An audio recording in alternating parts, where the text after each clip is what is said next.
Hello folks, this is Lorraine and Lewis from Accessing Health, bringing you this video from lovely Kauai. In this video we're going to show you how to take a blood DNA sample using the latest technique that we've come up with.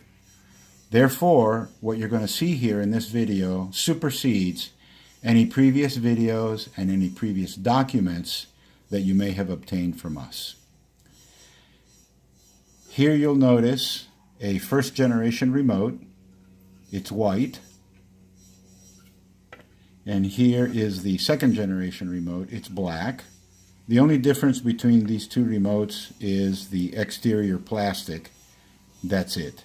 The internals are exactly the same and nothing has changed.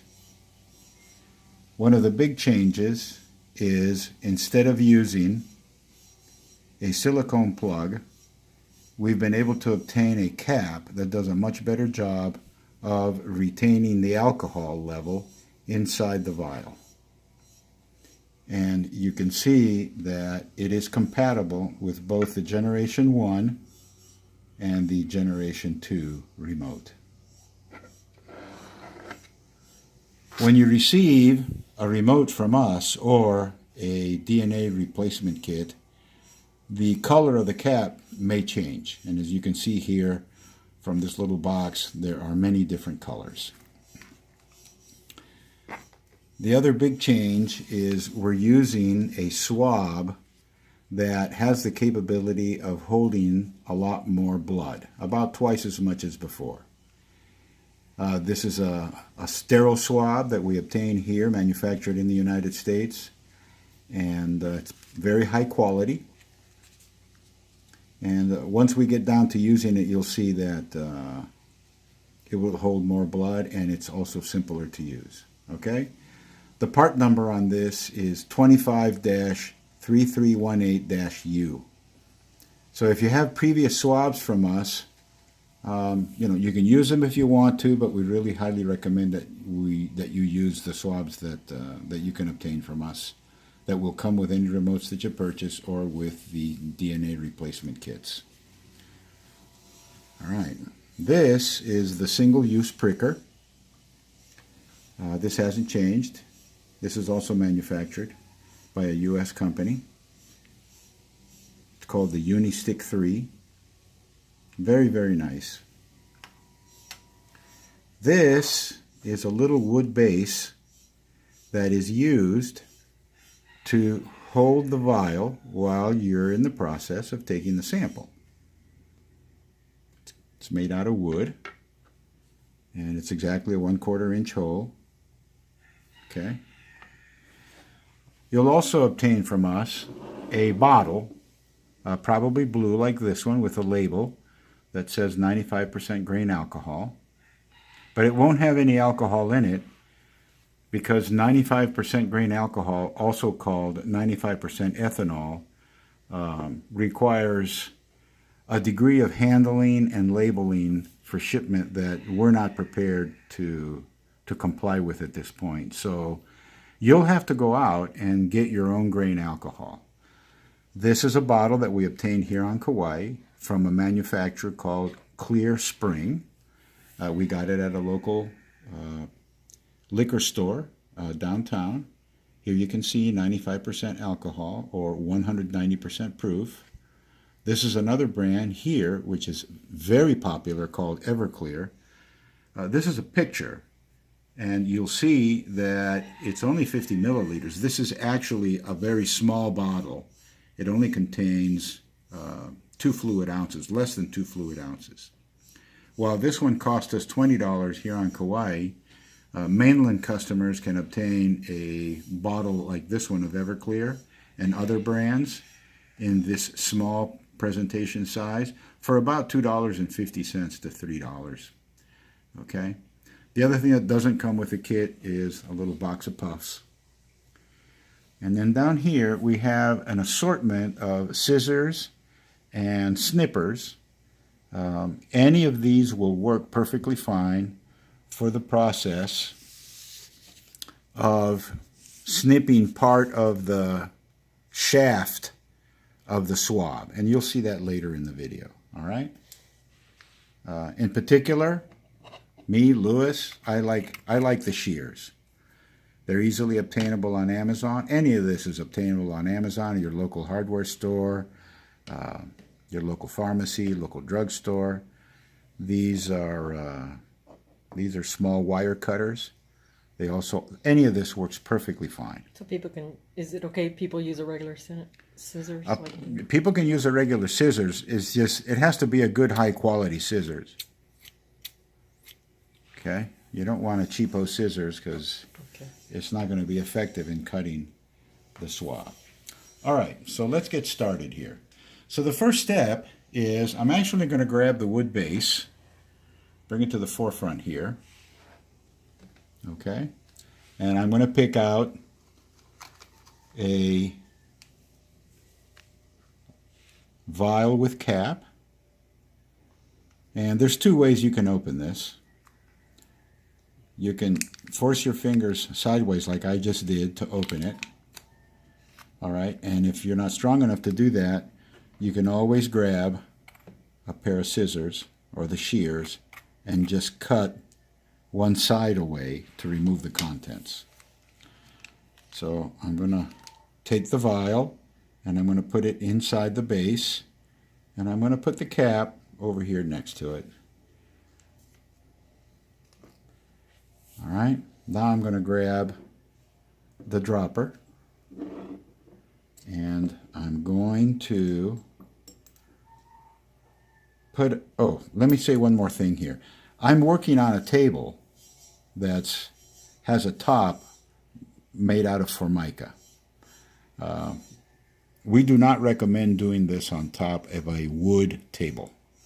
It's better to use a Formica table or a ceramic topped table and not wood, because you run the risk of staining and damaging the wood finish with the grain alcohol. That's why we're doing this on top of this desk that has this white Formica top.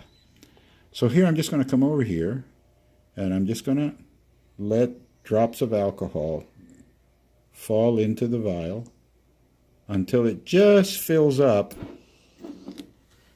about halfway, about to the top of the wood. Okay? You can see there. All right? Okay, great. And I'm going to leave the bottle over here with the cap loose, because we're going to need it in just a bit. Next step is going to be to take the swab, and I'm going to open it. At one end, you can see you have the, you can pull it apart, and I'm going to pull it about halfway down, right there. You can see here that the swab handle tapers down, and at that point where it tapers, okay, I'm going to cut. I'm going to cut the thick part away. It's thicker at the top? Yeah, it's thicker at the top. Okay. And here you can see it's quite a bit thinner. Oh, right, okay. So right there where it tapers, it's where I'm going to cut it. And I'm going to leave this right here next to the wood base. And I'm going to put this swab partially open over here. I'm going to pull it out here in just a second. And so I want to leave it prepared like this to be able to pull it out quickly. Now comes the fun part. We're going to grab the single-use pricker. Single-use meaning you can only use it one time. Once it's triggered, there's no more using it again. It's a safety feature. This is sterile. All right. So I'm going to grab this gray tab, and I'm going to turn it a quarter of a turn, and you see it pops out a little bit.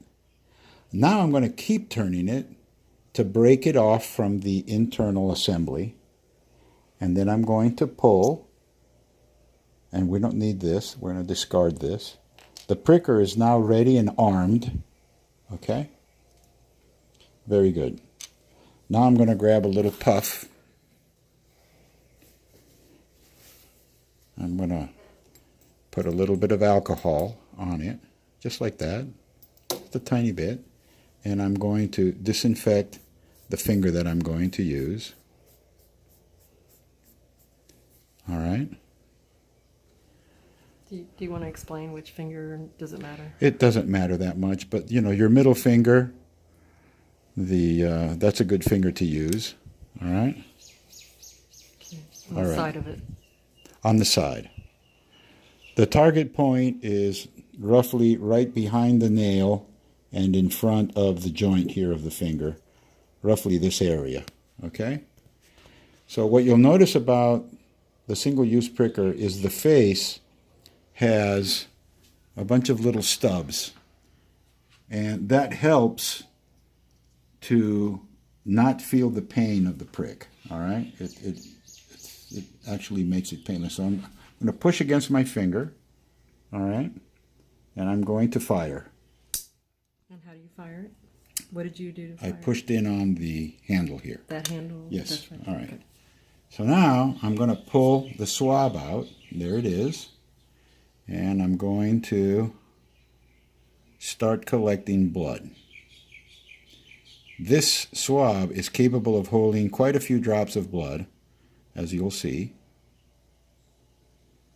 You want to continue until the swab is completely drenched with blood. Not partially, completely. The front and back. And there we go. You can see there that it is very well drenched. I'm going to clean my finger, and I'm going to come over here, and I'm going to insert the swab. I'm going to insert the swab into the vial to right there. And here I'm going to grab the shear and cut. Okay? So as you can see, the swab is there at the top. I'm going to grab the thicker part, the handle, and I'm actually going to use it to push. Oh, I see. You're just trying to get it to the bottom of the vial. Trying to get it to the bottom of the vial. Here you can see it's at the bottom of the vial. Okay? It's at the bottom. I'm going to put it back there. Okay.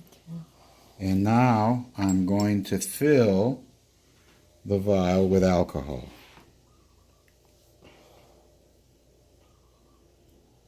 All the way to the top. Okay?